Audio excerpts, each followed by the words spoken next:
Russia has officially become the most sanctioned country in the world, surpassing Iran, Syria and North Korea, as its invasion of Ukraine nears a third week.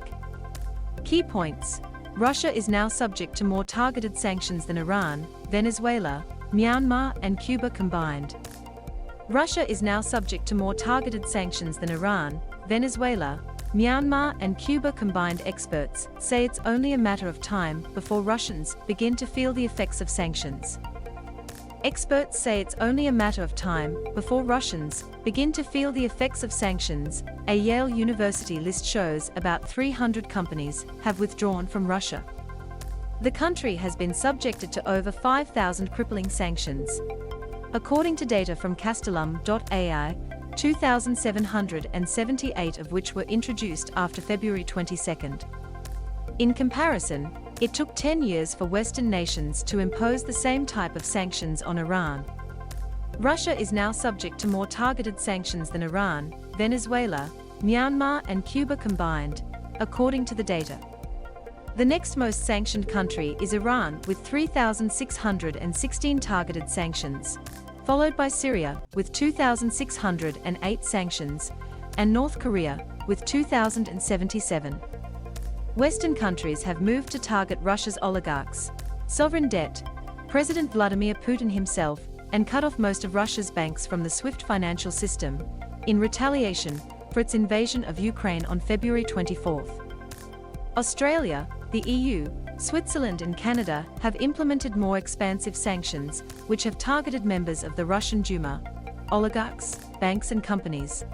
According to Castellum.AI, Western countries have targeted Russian banks, oligarchs and President Putin. The US, however, has so far avoided targeting members of Russia's parliament and has rather focused its sanctions on banks, their affiliates and oligarchs and their families. Sanctions announced on February 26, which cut off Russia's government from foreign reserves held overseas and restricted access to SWIFT, caused the government to lose about half of its foreign reserves. The data shows 90% of sanctions have to date been aimed at politicians, top government officials, and rich influential Russians, a strategy the West hopes would place financial pressure on those closest to Mr. Putin. US bans Russian oil imports. The US took a step further on Tuesday and imposed an immediate ban on Russian oil imports, sparking a further increase in the oil price. "We will not be part of subsidizing Putin's war," President Joe Biden said, calling the new action a powerful blow against Russia's ability to fund the ongoing offensive. The US will ban imports of Russian oil. Russia warned the West on Wednesday that it was working on a broad response to sanctions that would be swift and felt in the West's most sensitive areas. Russia's reaction will be swift, thoughtful and sensitive for those it addresses, Dmitry Berechevsky, the director of the Foreign Ministry's Department for Economic Cooperation, was quoted as saying by the RIA news agency. Dr. Volodymyr Motyka, a retired commerce academic from the University of Newcastle, told the ABC the crippling effects of Western sanctions, while slow at first, are beginning to hit the Russian economy hard. Credit rating agency Moody's cut Russia's credit rating to CA on Sunday, the second lowest rung of its ratings ladder.